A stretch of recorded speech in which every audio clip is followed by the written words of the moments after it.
Marvel Studios has been working on the Fantastic Four reboot for well over 4 years now. Ironic, right? So, in another update that talks about the team composition, the director, Matt Shakman, talks about how the team is going to be different than the Avengers and the X-Men. So this comes at us from Matt Shakman, who was recently doing rounds of press in relation to upcoming projects, but also previous projects, such as Monarch, Legacy of Monsters, which he's the executive producer of. And he says the one thing that attracted him to Fantastic Four is the same thing as Godzilla.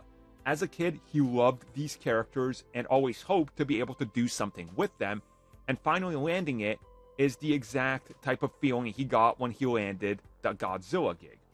And then he reveals that, in a way, they're the same type of thing. They're these things that aren't real, but you do your best to understand them and the age they come from, and then you use them today and modernize them. And that brings him to talk about the X-Men and the Avengers and how they've been modernized through time.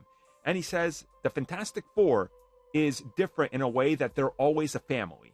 Avengers or X-Men don't see eye to eye, they can leave, join another team. The Fantastic Four are a family, and that's at the core. Families got to work these things out. They got to stick together.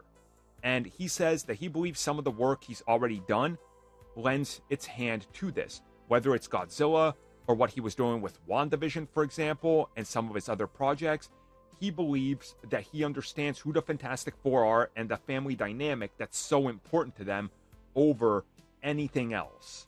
And it does sound like he really does understand it, family at its core. Family is the whole thing here. You know, Vin Diesel should pop in here and just start saying family. That's how important it is. But in Fantastic Four, it is.